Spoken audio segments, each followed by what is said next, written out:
She looked at me a moment too long, and that was enough. It wasn't a stare, not even close, just the kind of glance that lingers when either person is sure whether to move away or lean in. Her eyes caught mine, soft and steady, and suddenly the quiet room felt louder than any crowded bar. I shouldn't have been standing there. I was only supposed to drop something off, nothing more. But she opened the door, her hair loose and a little untidy, like she had been caught between evening and night. "Come in," she said, voice calm, even though her hand gripped the edge of the door as if to steady herself. I stepped inside. Her home always smelled faintly of coffee grounds and something warm I couldn't name. Tonight, though, there was just her perfume, barely there, like it had settled into the air itself. She moved across the room, and I noticed the faintest drag of her fingertips over the back of the chair as she passed it, a nervous habit, or maybe just something she didn't realize she was doing. "You didn't have to come all this way," she murmured, but her tone wasn't dismissive. If anything, it sounded like she was talking to herself. "I wanted to," I said too quickly. My voice cracked with honesty, and I wished I'd said it differently. Her lips tugged into the faintest smile, but she didn't answer. Instead, she placed the cup she'd been holding down on the table, half drunk, a ring of cooled coffee circling its base. We stood too close. That's the truth of it. Not shoulder to shoulder close, but close enough that I felt the warmth coming off her skin. Her hand brushed mine as she reached for something, and it could have been an accident, should have been, but neither of us pulled away fast enough. My pulse kicked hard in my throat. She didn't look down. She kept her eyes on me, steady and unreadable. "You're quiet tonight," she said softly, her words breaking the silence like glass. I shrugged. "I don't know what to say." She tilted her head, and her hair slipped across her cheek. Without thinking, I almost reached to move it, but stopped. "That's rare," she whispered, the corners of her mouth curving just slightly. "You usually talk too much." I laughed, nervous, low. "Maybe I'm listening for once." The smile faded, and for a moment her expression was caught between strength and something more fragile. She held my gaze long enough that the air felt charged, heavy, impossible to ignore. I didn't touch her again, not really, but I didn't move either. My hand stayed near hers, close enough that I could feel the ghost of her warmth, as if even the smallest shift would close the gap. And then she whispered, almost like she hadn't meant to speak aloud. "Don't stop." The words barely registered, softer than breath, but I heard them. I swallowed hard. My throat was dry. "I haven't even started yet." For the first time, she looked away, her cheeks faintly colored, her hand curling into her palm as if she wished she could take the words back. The silence that followed pressed in on both of us. And just when I thought I would lean closer, when I thought the room itself was daring me forward, the front door opened. A voice called out from the hallway. Her son was home. The sound of the front door jolted both of us back into place. She stepped away so quickly it felt rehearsed, as though she'd practiced the distance before. Her son called from the hall, his shoes scraping against the hardwood. She answered casually, too casually, her voice steadier than her face. I stood there, caught in the space between wanting to vanish and not wanting to leave at all. By the time he disappeared upstairs, she was at the sink, rinsing her half-empty cup like nothing had happened. I watched the water swirl, the steam rising faintly. "You okay?" I asked, my voice quieter than I meant it to be. She didn't turn. "Of course. Why wouldn't I be?" Her shoulders stiffened just slightly, and that tiny tell gave her away. She wasn't as unshakable as she wanted me to believe. I leaned against the counter, pretending to be casual. "I was just checking." Finally, she turned. The light above caught in her hair, and for the first time I noticed the tiredness under her eyes. Not the kind that comes from one late night, but the kind that lingers after years. She studied me for a long beat. "You're too young to ask questions like that. Too young to care?" Her lips pressed together, not a smile this time. "Too young to understand." There it was, the invisible wall between us. Age, perception, the unspoken wrongness of the moment. I should have stepped back, should have laughed it off, but instead I found myself watching the way her fingers gripped the edge of the counter, like she needed something solid to hold on to. I thought of her life, the stories her son told in passing. A marriage that ended without ceremony, nights spent working late, the quietness that always seemed to hang over this house. And me, showing up like some interruption she didn't ask for. Maybe I don't understand, I admitted.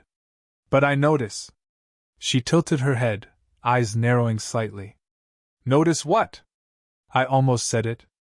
Almost told her how the world seemed sharper around her, how her laugh stuck with me longer than it should, how even silence with her felt like something I wanted to keep.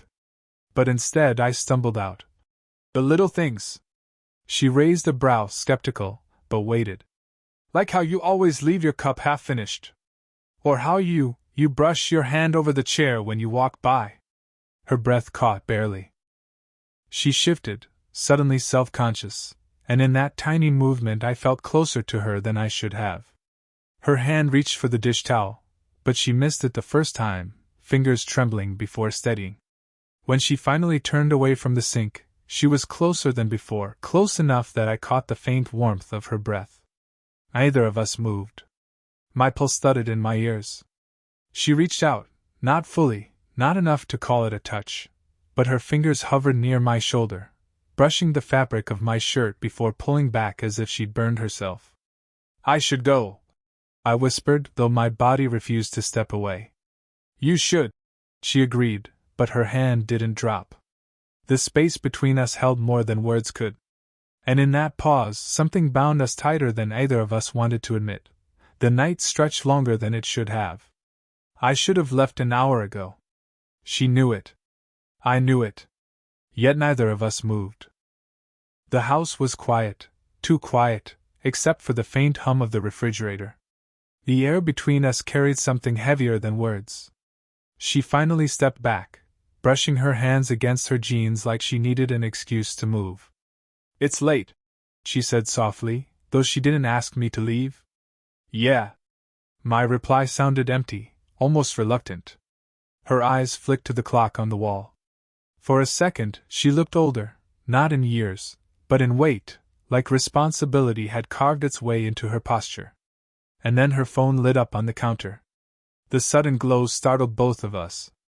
A message flashed across the screen. I didn't see the words, but I saw the way her face changed, the small wince, the careful inhale. She turned it face down.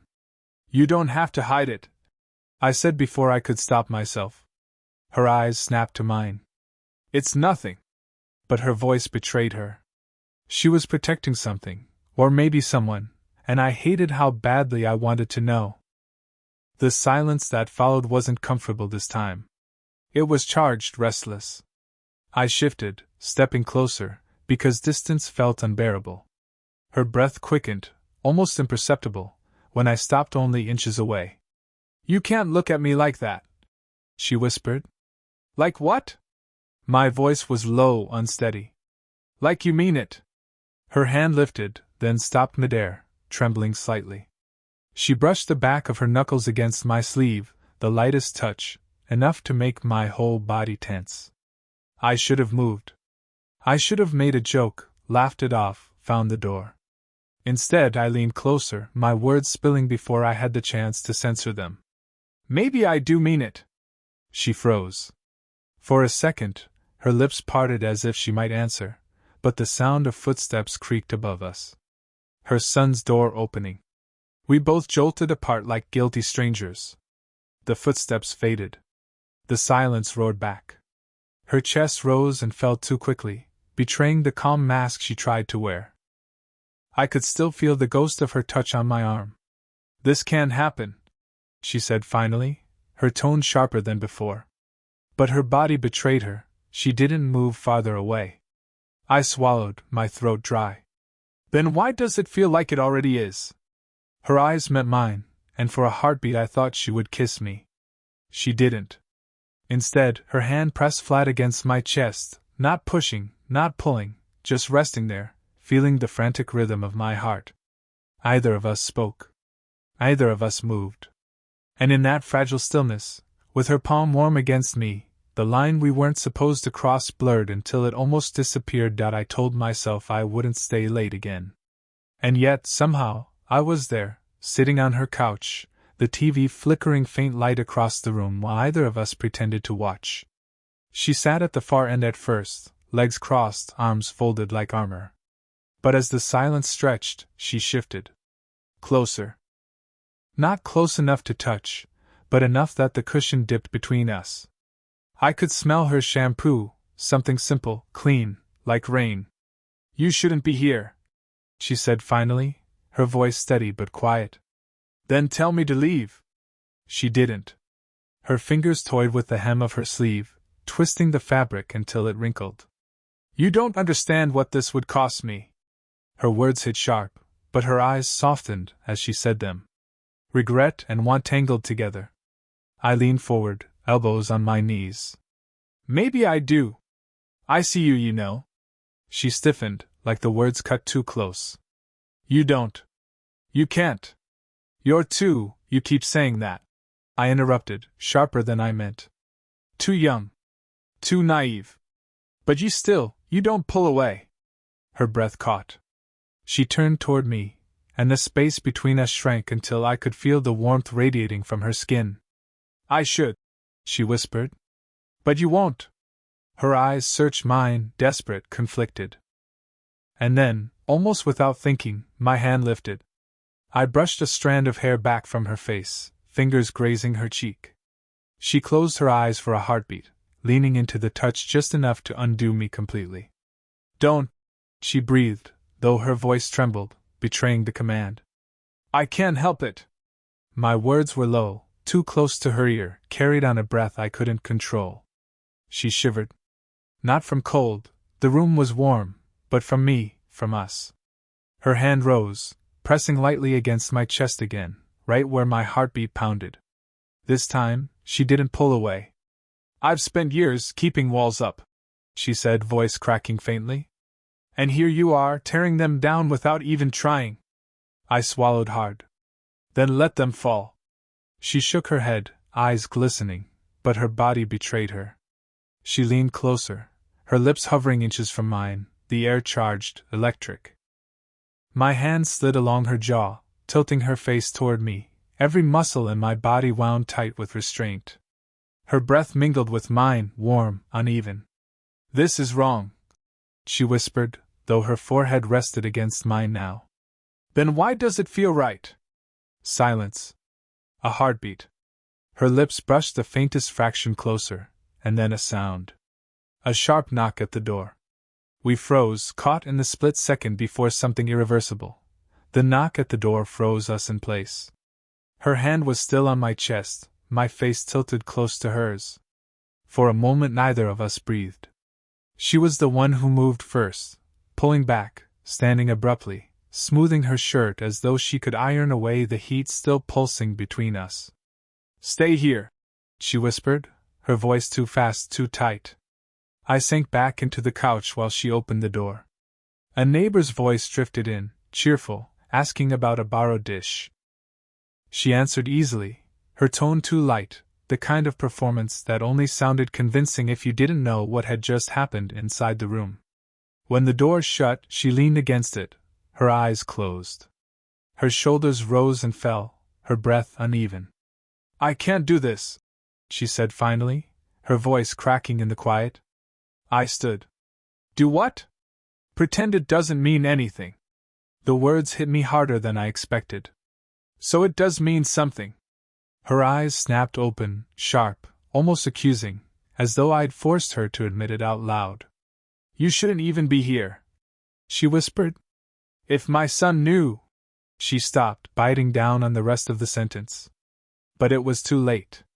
I felt my stomach twist. He already suspects something? Her silence said more than words. She pressed a trembling hand against her temple, shaking her head. He asked me last week. Said I seemed distracted. That I was hiding something. The floor tilted under me. I imagined his voice, the casual way he joked about me hanging around too much, how he'd watched us sometimes with narrowed eyes. And what did you tell him? My voice was hoarse. I lied. She looked at me then, raw, stripped of the careful mask she always wore. I told him you were just a friend. Nothing more. The word nothing lodged in my chest, heavier than it should have. I stepped closer despite myself. But that's not true. Her lips parted, but no answer came. Instead, she shifted, brushing past me toward the kitchen, as if movement might save her. Our arms grazed, the briefest touch, but enough to ignite what both of us were trying to bury. You don't understand what it costs me to even stand here like this, she whispered, her back half turned, her hand gripping the counter as if she needed it to stay upright. I closed the distance, lowering my voice near her ear. Then stop standing. Fall. I'll catch you. She trembled. Her fingers whitened around the edge of the counter. Don't say things like that. Why not? I whispered. My hand hovered at her waist, not daring to touch. You already know I mean them. Her breath came fast, uneven. She finally turned, her face inches from mine, eyes shining with fear and something fiercer. We can't go back if this happens. Then don't look back, I said. For the first time, she didn't move away. The silence stretched, taut as a wire ready to snap. She stood pressed against the counter, my shadow spilling over hers. Neither of us dared move, though everything in the air begged for it. Her voice came first, soft and breaking. You're too close. I shook my head, my chest brushing hers with the movement. I've never been close enough. Her eyes flickered shut, just for a second, as though she was fighting herself from the inside out. When she opened them again, they were wet, shining. You don't know what you're asking me to risk. I'm risking it too. You'll recover, she whispered. You'll walk away and forget me. But me! Her voice cracked, her hand pressing flat against her stomach as though to steady herself. I don't get to forget. That broke me. Guilt and longing twisted together, sharp and undeniable. I stepped forward, until my body cornered hers against the counter, my breath mixing with hers. My hand lifted, hovering near her face. I hesitated, but she leaned the slightest fraction closer, her cheek grazing my palm like permission. Her skin was warm, softer than I'd imagined in every restless night leading here. You don't have to be alone anymore, I whispered, my forehead lowering until it touched hers. She exhaled, shaky and uneven, her lips just barely brushing mine without closing the distance. If this happens, there's no going back. Then don't go back, I breathed. For one suspended heartbeat, the world seemed to hold still. Her hands trembled, then rose, slow, hesitant, until her fingers curled lightly around the back of my neck. The touch was fragile, testing, but it undid me completely. I leaned down, the space between us collapsing. Our lips met, tentative at first, as though both of us expected the earth to shatter beneath our feet. But instead of breaking, the world hushed, like it was waiting for us. She tasted of hesitation and longing, of coffee and quiet regret. The kiss deepened, messy and human, full of every word we'd bitten back, every glance we'd stolen. When she finally pulled away, it wasn't far. Her lips hovered near mine, breath catching, eyes wide. I can't believe I let this happen. I searched her face, every line, every shadow. You didn't let it. You wanted it. Her silence confirmed what she couldn't say. We stood there, pressed together, no lies left between us. The fear was still there, the risk, the weight of what came next, but beneath it was something steady, something unshakable. I see you, I said quietly, the words meant only for her. Her throat worked as she swallowed hard, tears glimmering.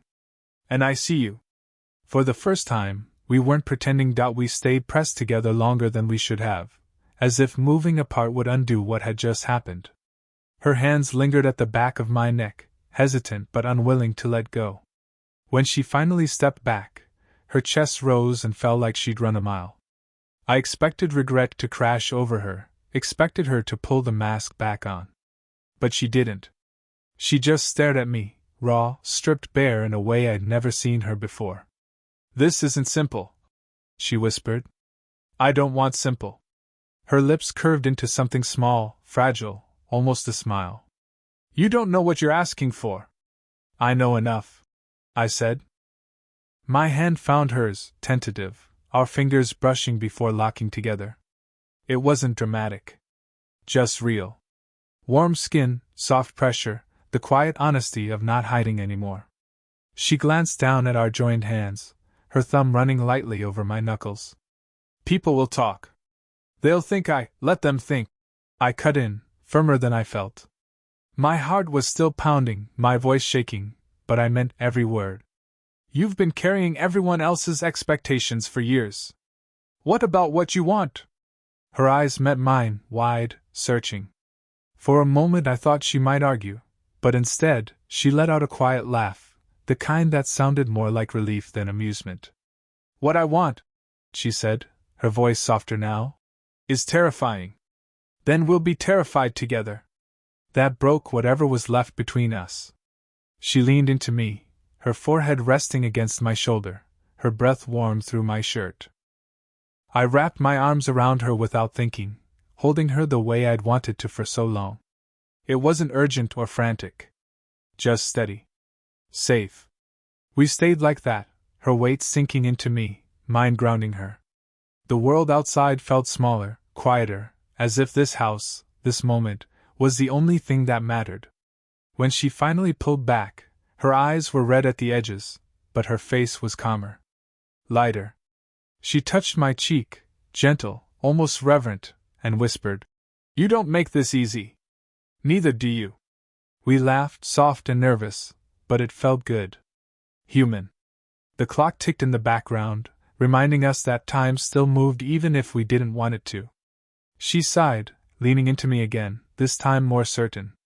I don't know what tomorrow looks like, she admitted. I pressed a kiss to her forehead, slow and deliberate. Then let's just start with tonight. Her fingers tightened around mine. For the first time, she didn't resist. And in that quiet room, with the air warm and still around us, we stopped fighting the inevitable. Whatever came next, risk, whispers, fear, we would face it together. Because for once, she wasn't alone. And neither was I.